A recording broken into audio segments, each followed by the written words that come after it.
Bueno, ya estamos acá junto a ustedes, amigos, en Desenredando la Madeja, como todos los jueves, y este primer jueves 4 de enero. Paola está en un lugar maravilloso, con un contexto de árboles y esperanza que anuncian que este mes de abril va a ser así, tranquilo, relajado, ¿o no, Paola? Gusto Este saludarte, mes de feliz enero, mes. vamos a ver cómo vaya a ser este mes de enero, pero siempre un nuevo proceso, un nuevo ciclo de calendario, pero también hay ciclos de años nuevos. Y fíjate que las culturas ancestrales de nosotros celebraban el año nuevo con un significado desde la naturaleza. Hasta los egipcios, cuando aparecía la estrella de Sirius en su horizonte y el ¿Ya? Nilo crecía, ahí ellos, ese día era su año nuevo y lo Bueno, celebraban.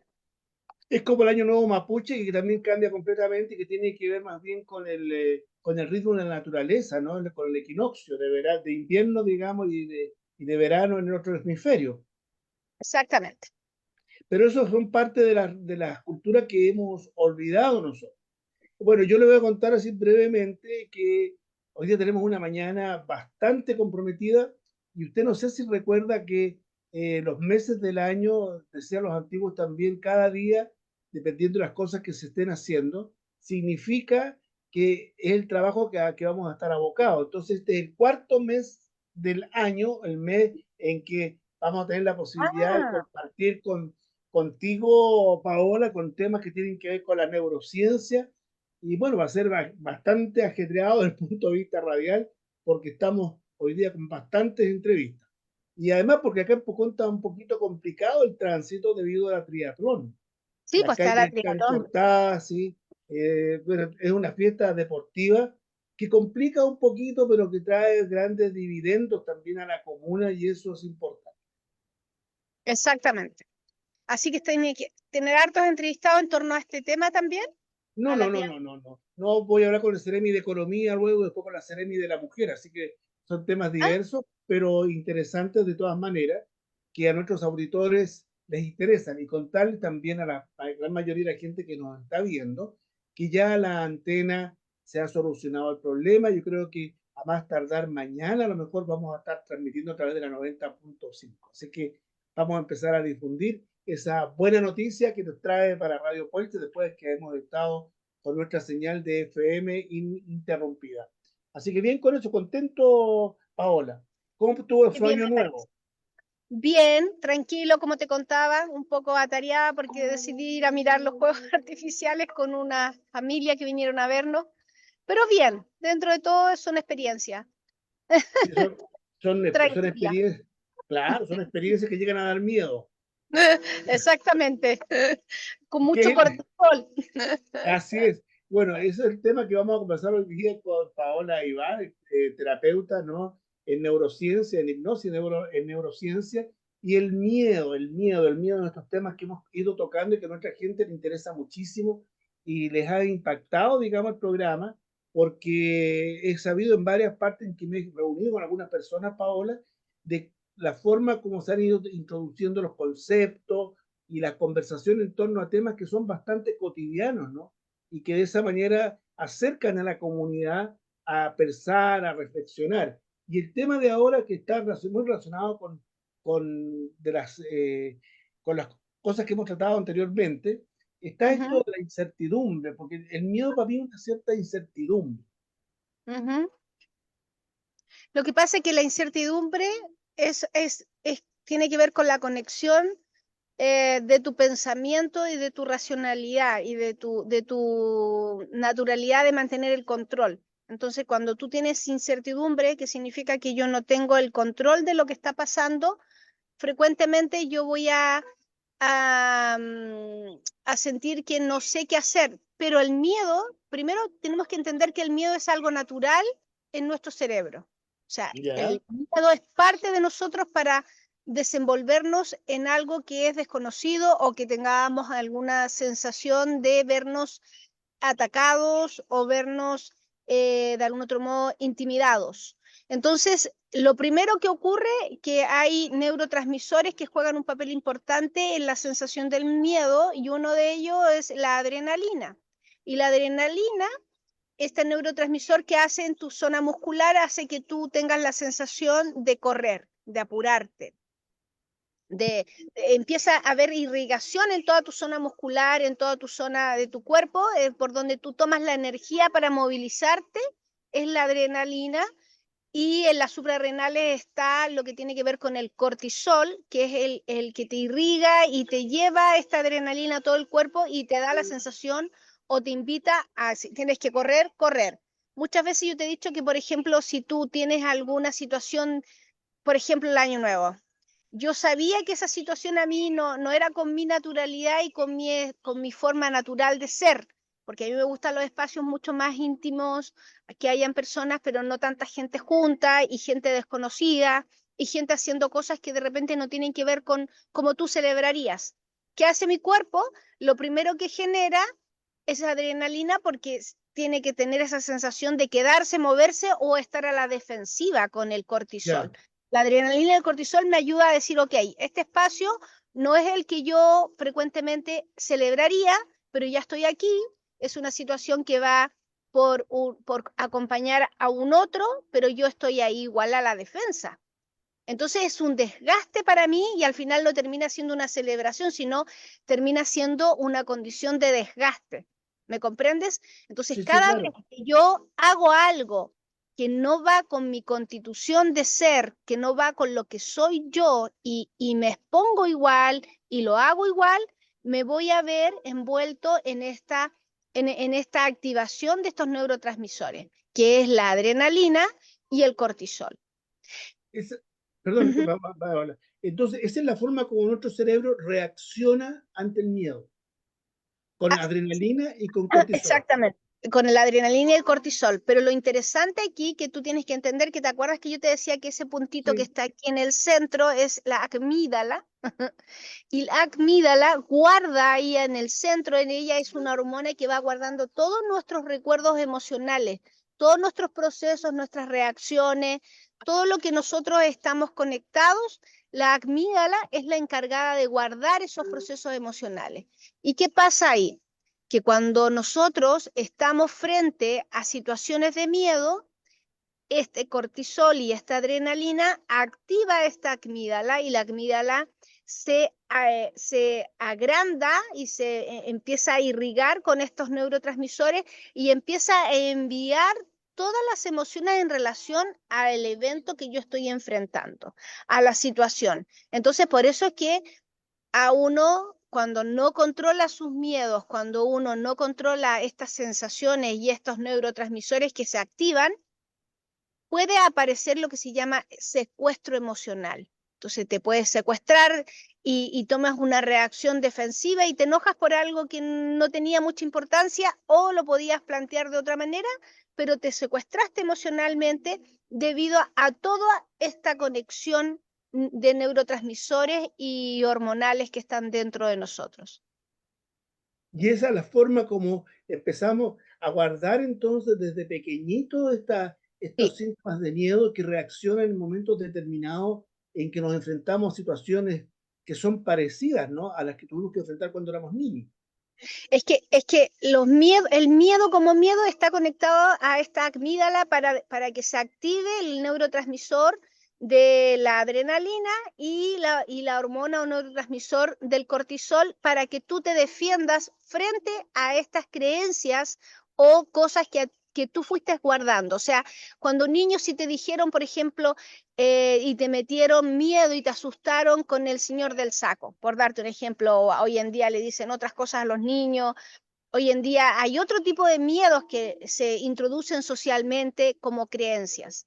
Entonces, esas creencias que están guardadas ahí en tu amígdala y que y la amígdala interactúa directamente con todo este mecanismo de defensa y ¿Ya? que a eso le llamamos miedo, porque el miedo es un mecanismo interno del cerebro de defensas ante un ámbito, ante un ambiente, ante una situación que está conectada a tus creencias guardadas ahí en el amígdala. Perfecto. Ahora, ¿en qué nos influye el miedo en nuestros proyectos? nos influyen tremendamente, porque como esas creencias que te dijeron, si por ejemplo cuando niño te decían, no, tú no eres capaz de hacer saltar, y justamente a ti te gusta saltar, y saltas bien, pero tu entorno no se da cuenta que lo haces bien y que te gusta y que te apasiona. Entonces ellos con sus creencias limitantes, como ellos, más de alguno de tu familia sabía saltar y no lo hizo, y transmite esa frustración de que él no pudo hacerlo porque no lo sabía hacer, y te lo transmite a ti diciendo que tú tampoco lo sabes hacer, esa creencia de que tú no puedes saltar es una creencia limitante que te va a influir y te va a bloquear en tus decisiones. ¿Por qué? Porque te va a dar miedo saltar debido a que te vas a recordar de todas las veces que te dijeron que tú no eras capaz de saltar y no eras capaz de ser un buen artista saltando en sus diferentes variedades. Ahora, ese miedo que voy sintiendo, que a lo mejor viene desde la infancia, tiene que ver también con el miedo a lo desconocido, Es que eso es otro punto, porque están las creencias limitantes y está el miedo natural a lo desconocido. ¿ya? Porque cada vez que tú vas a tomar una decisión, cada vez que tú vas a partir algo nuevo, tu cerebro no tiene el registro, el del aquí y el ahora, de la situación puntual. Entonces él, cuando tú vas a hacer algo totalmente nuevo, él va a buscar a tu ámbito de creencias los recursos que puede encontrar ahí. Pero si hay ahí creencias limitantes, ante eso desconocido, automáticamente el cerebro se limita, porque como necesita una información de algo y tú tienes creencias limitantes de eso, bloqueas tu cerebro. Por eso es que uno debería ver lo desconocido como una nueva aventura, como un nuevo proceso, como una oportunidad a que tú te intruyas, a que digas, ok, esto nuevo que voy a hacer, si no lo sé hacer, mejor aprendo y busco y me informo y me educo, pero no voy automáticamente a mis creencias limitantes para decir, no, esto no lo hago porque me da miedo. Y en este sentido son también todos los procesos que uno está viviendo como para, en el estudio, por ejemplo, en que va superando y dice, bueno, frente a los exámenes de grado, por ejemplo, tengo miedo, uno dice, tengo miedo frente a este nuevo proyecto que voy a iniciar, no sé cómo va a pasar. Entonces, ¿de qué manera me voy como también autoalimentando este miedo? Es que lo que pasa es que cuando te lo autoalimentas es cuando tú sientes esa sensación a lo desconocido, porque nunca has dado ese examen de grado porque estás estudiando y tu proceso final es dar el examen de grado. A pesar que fuiste estudiando y aprendiendo las materias, el miedo más que te vaya mal, el miedo a que fracases. Ese es el miedo más grande. ¿Por qué? Porque las creencias limitantes te introducieron que el fracaso era igual a alguien que es incapaz. O sea, el que fracasa es un incapaz, es un pobre nada, o sea, que no sirvió para nada. Es una persona que no le va a resultar nada en la vida al que fracasa. Entonces, nosotros asociamos el que nos vaya bien en todo a ser alguien exitoso y no asociamos a que las cosas que no te resultaron es un desafío para que lo logres y vuelvas a hacerlo las veces que lo necesites, porque cada vez que lo intentas tú estás aprendiendo. O sea, nosotros no entendemos culturalmente que cada proceso es un aprendizaje y que no tienes que hacer todo bien y todo perfecto y todo excelente y que te puedes equivocar porque es parte del aprendizaje. Claro, es parte de ese aprendizaje, pero muchas veces, por ejemplo, yo te diría que uno siempre como artista tiene miedo al escenario. ¿Ya? En el sentido de que pese a que ensayo, bueno, el ensayo te ayuda mucho a decir estoy seguro de lo que voy a hacer, ¿no? Tanto en el teatro, en la danza, en la música, en lo que sea. Y cuando tú ensayas y estás seguro de lo que estás haciendo, no hay problema. Pero siempre hay como cosquillitas, hay un miedo en la guatita cuando uno va a la primera función o en las funciones, o sea, nunca uno está así como tan tranquilo porque hay un miedo. Y ese miedo, ¿cómo uno empieza a desarrollarlo? ¿Cómo empieza, mejor dicho, a limitarlo? Cuando tiene que enfrentarse a pruebas, cuando tiene, para que el miedo no sea parte tuyo, para que la adrenalina funcione de forma positiva. ¿Se Lo que puede pasa hacer es eso? Sí, sí, claro, porque tú primero tienes que entender cómo es la estructura natural de tu cuerpo. Tu cuerpo ante lo desconocido va a activar la adrenalina y va a activar el cortisol porque el cuerpo se prepara a eso que no conoce a través de esos neurotransmisores y hormonas.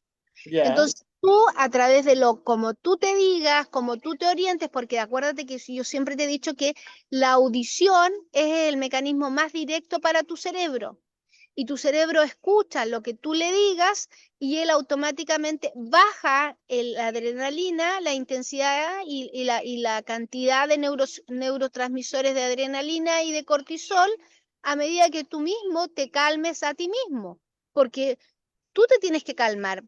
Porque los demás te pueden decir, mira, cálmate, mira si te va a resultar bien tu actuación, tú actúas hace tantos años, pero te toca actuar algo que nunca habías actuado, pero tienes una experiencia en actuación. En cambio, te va a tocar actuar en algo que nunca lo has hecho. Pero tu experiencia te va a ayudar a apalancar tu nuevo proceso. Y eso es lo que te tienes que decir, ok, yo soy un actor y tengo especialidad en eso, ya tengo una experiencia, ya llevo un tiempo en esto y te lo tienes que decir. Y te tienes que preparar a ti mismo, diciéndote, mira, Carlos, yo sé que estás tomando esta decisión de tomar esta actuación nueva para ti, que nunca has hecho, pero recuerda que tú eres un actor y que tienes 30 años de experiencia. Por ende, esto va a ser nuevo, pero va a ser algo que te va a generar experiencia, felicidad y algo totalmente nuevo. Ve, aprende de eso nuevo. Y esa adrenalina va a ser para ir en el entusiasmo de aprender eso nuevo, no para el miedo de que voy a hacer el ridículo que no me va a resultar, porque tú no eres una persona que recién partes en eso. Pero ¿qué sí, pasa para alguien que es totalmente nuevo en algo? eso te iba a preguntar. Para alguien que no nunca ha tenido esa experiencia, esa persona con mayor razón se tiene que decir a sí mismo que es algo nuevo y que por eso yo no me debo exigir absolutamente nada, porque soy nuevo y me doy permiso a equivocarme, me doy permiso a que esto salga como tenga que ser y me va a ayudar como experiencia. Eso te lo tienes que decir ante cualquier evento nuevo. Me doy permiso a equivocarme y me doy permiso a que sea una experiencia nueva. Esa es como la frase que uno debería tener entonces de forma diaria, Sí, porque cada día es un día de experiencia, cada día es un día en que afloran nuevas situaciones, nuevos miedos, nuevas intranquilidades y uno tendría que reacondicionar su mente. Ahora, esto de los miedos tiene que mucho que ver con la infancia, tú recién lo hablaste y lo mencionaste, con la forma como te van criando, cómo se va criando un niño o una niña. Porque hay veces un niños que son muy temerosos, que tienen muchos miedos, miedo al caminar, o cuando se caen, se asustan, en fin, pero son parte de esa experiencia, como tú dices. Ahora, ¿qué se puede hacer en el caso, por ejemplo, eso, de cuando tú estás empezando a criar un niño, para que esos mm. miedos no sean parte de su vida, de su quehacer? Lo que pasa, Carlos, hay que tomar algo muy en cuenta, que dentro de la neurociencia existe la epigenética.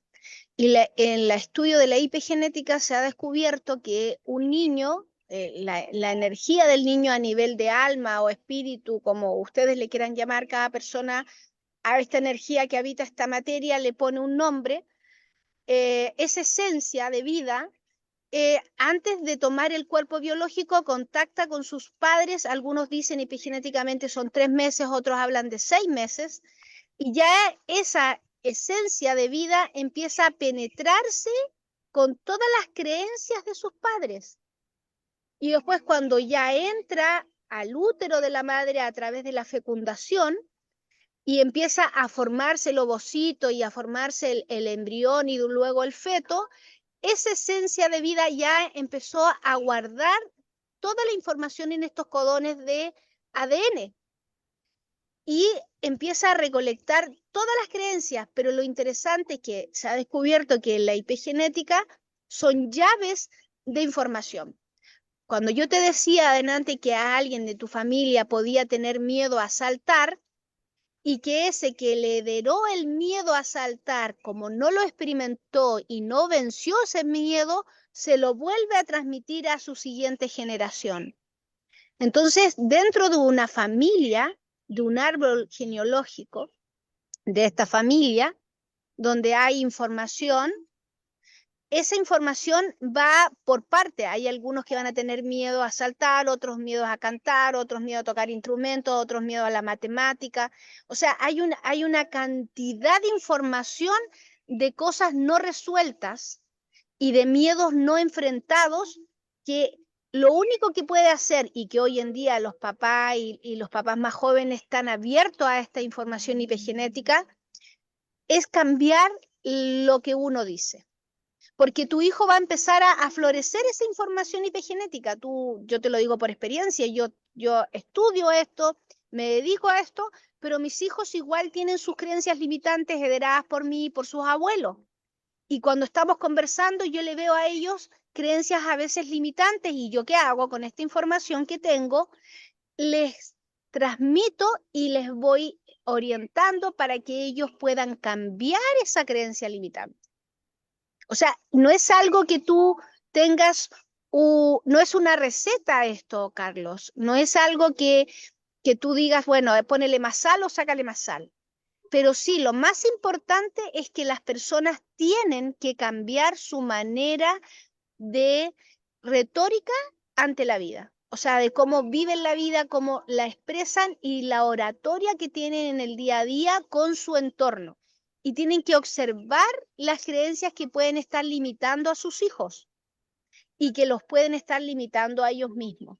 Pero comprender que esa información va más allá de una intención, sino va en nuestro ADN.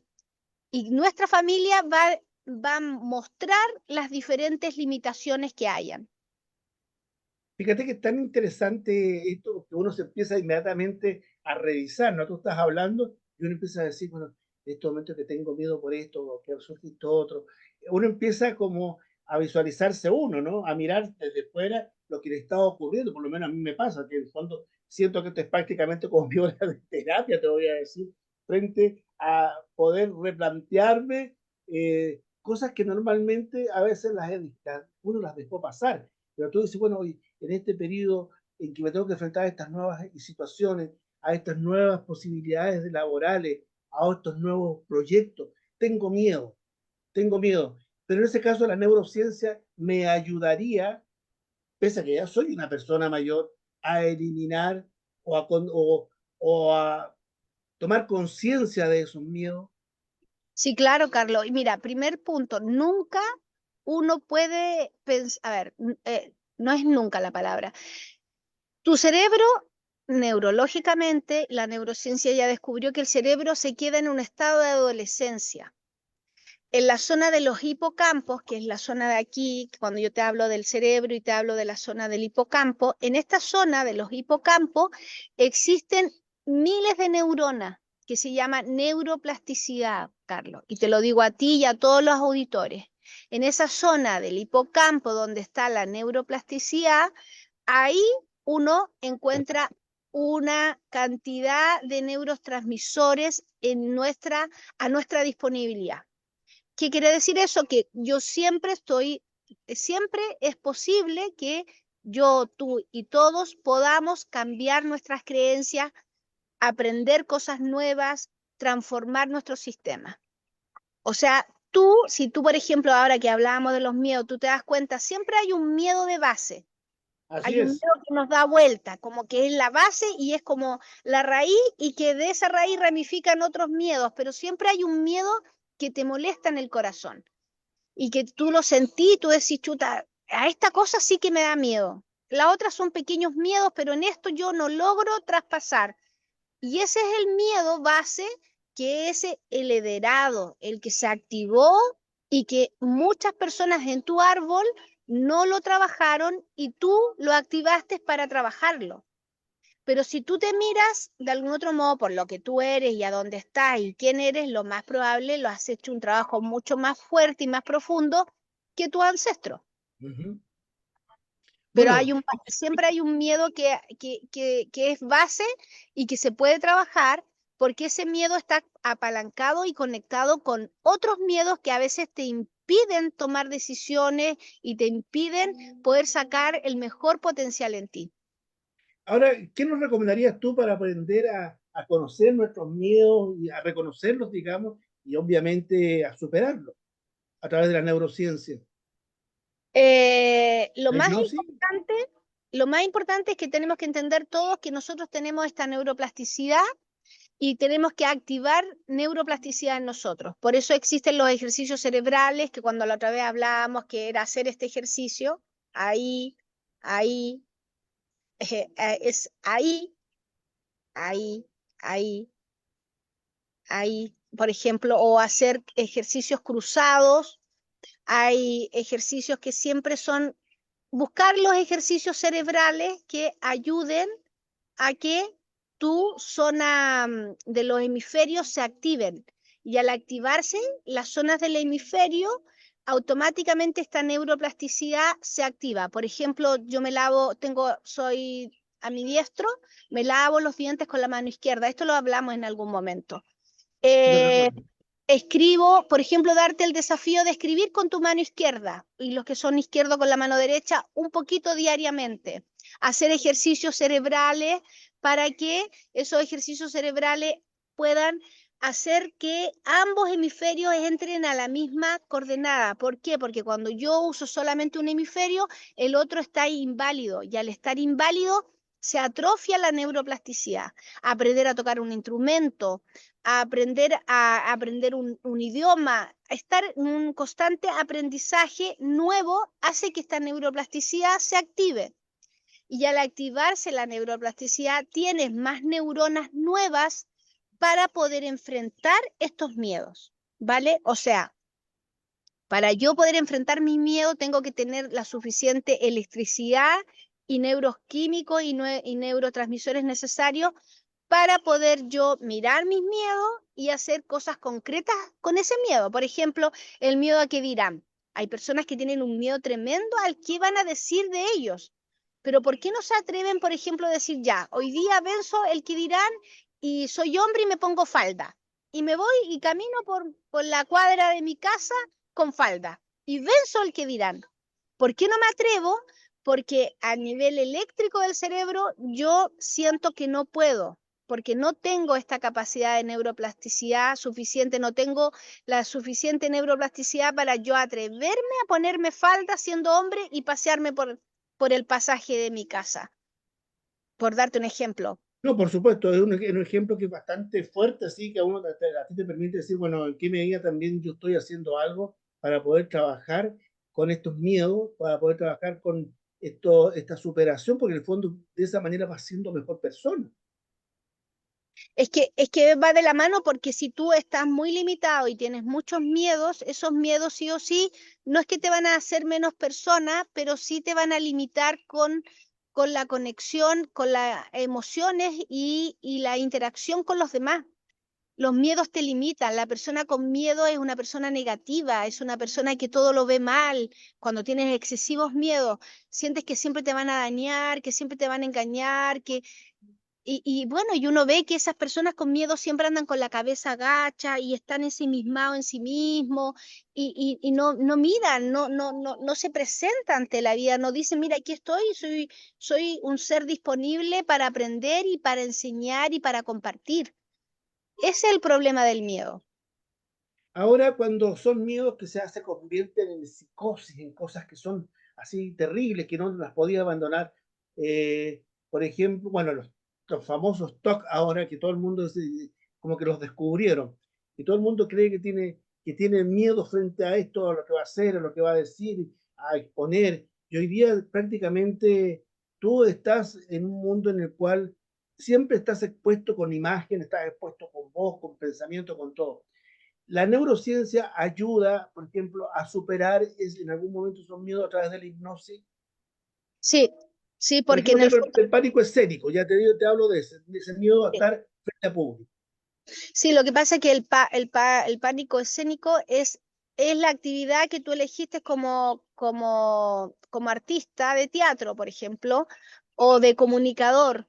Pero ahí hay algo detrás de ese pánico escénico, o sea, te ridiculizaron cuando niño, quizás cuando eras muy expresivo y más expresivo que tu ambiente, tus papás eran tímidos, todo el mundo no hablaba, pero tú eras así excéntrico y hablaba y expresaba y te decían, "No, a ver, cállese, a ver, no es el lugar, a ver, mire lo que está haciendo", y te fueron limitando y al final eso como resultado es tu pánico escénico. Entonces, si uno va con la hipnosis a la causa de tu pánico, se va a encontrar con eventos de limitación que tuviste cuando niño, que alguien te dijo no puedes hablar, o mira que eres ridículo, mira que cada vez que hablas haces el ridículo, puede haber una rama de diferentes eventos traumantes que te llevaron a tener este miedo escénico.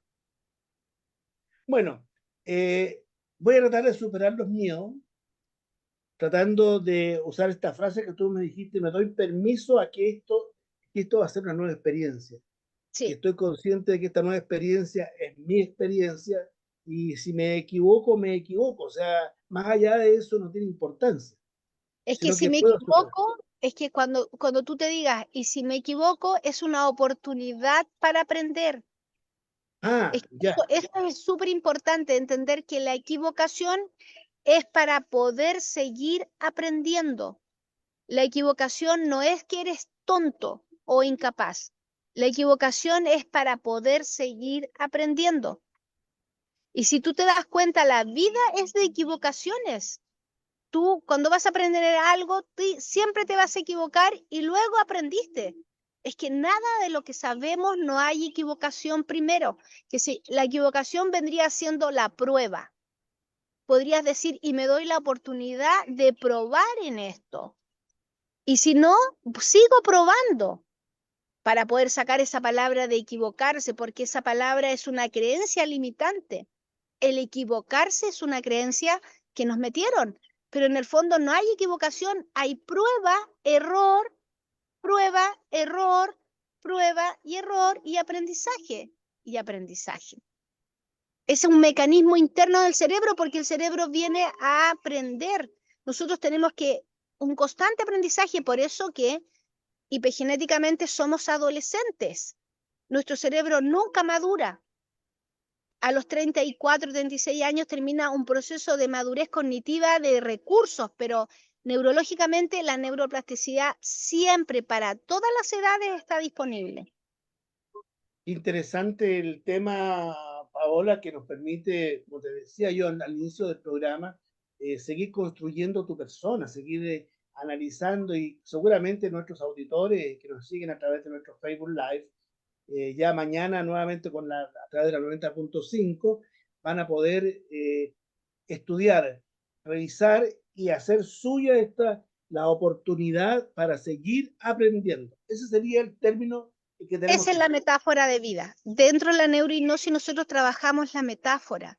Entonces está la metáfora del problema y la metáfora de la solución. La metáfora del problema es cuando tú dices, ay, que soy un incapaz, que mira que soy tonto, que por eso no soy capaz, y te da el miedo escénico. Mira que no voy a hablar bien, mira qué van a decir. Y la metáfora de la solución vendría diciendo, yo soy capaz, yo puedo, soy capaz de hacer todo porque todo es un desafío, todo eso es un constante aprendizaje. Hay pruebas en Perfecto. todo momento. Entonces, este 4 de enero, que se va a transmitir por todas partes, va a ser el día en que empieza esta oportunidad para seguir aprendiendo consciente. Consciente. Paola, muchas gracias por esta oportunidad. ¿Y dónde podemos recurrir si queremos hablar contigo más en detalle, a lo mejor de algunos miedos específicos? ¿Dónde pueden ubicarme? En mi página, que es www.creatsystem.com, www.creatsystem.com, o a través de mi teléfono WhatsApp directo es más 569-818-41772. Más Perfecto. 569-818-41772. Paola, la próxima semana podríamos hablar, estaba pensando ¿no? en otra cosa, no, pero se lo voy a comentar después. Estaba pensando Ya. cuando uno se vuelve como medio psicótico, así como con respecto a los miedos, Sí. ¿no? Y a los temores.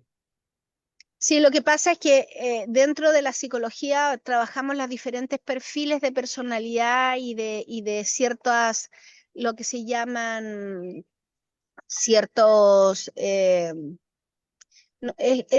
que no es psicótico, pero bueno, son ciertas, Manía, eh, no son manías. Bueno, dentro de la psicología hay ciertos caracteres y etiquetas para poder decir, bueno, esta persona tiene estos síntomas, por ende tiene esta definición en su personalidad. Es complicado porque el miedo te puede llevar a manías, como dices tú, a TOC, a ciertas angustias, ciertas ansiedades. Y yo creo que el miedo no tratado y el miedo excesivo sí o sí te puede alterar en ciertas caracteres o ciertas manías en nuestra personalidad, porque hay temas en la personalidad que ya son en otro espectro. ¿M?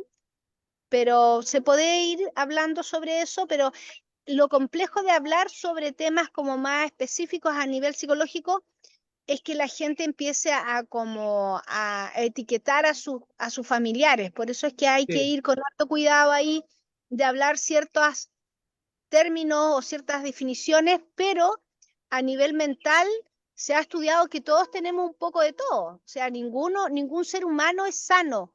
Si hay un desequilibrio bioquímico, emocional y hay un espacio donde te tocó vivir algo muy complejo, puedes gatillar y activar este tipo de comportamientos. perfecto, No, es muy interesante. Por ejemplo, muy interesante.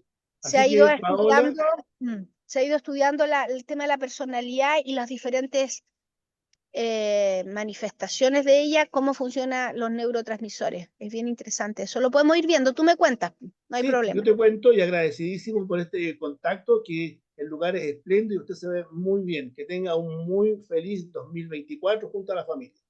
Igual para usted, un abrazo muy grande para ti, para Armando y para todos los que trabajan ahí detrás para que esto se lleve a cabo y por todas las ayudas que recibimos para que la radio siga aquí adelante. Un abrazo a todos nuestros auditores, a todos los que vayan a escuchar después el programa. Gracias a ti, un abrazo grande. Chao, Ya, un chao. abrazo grande, abrazos.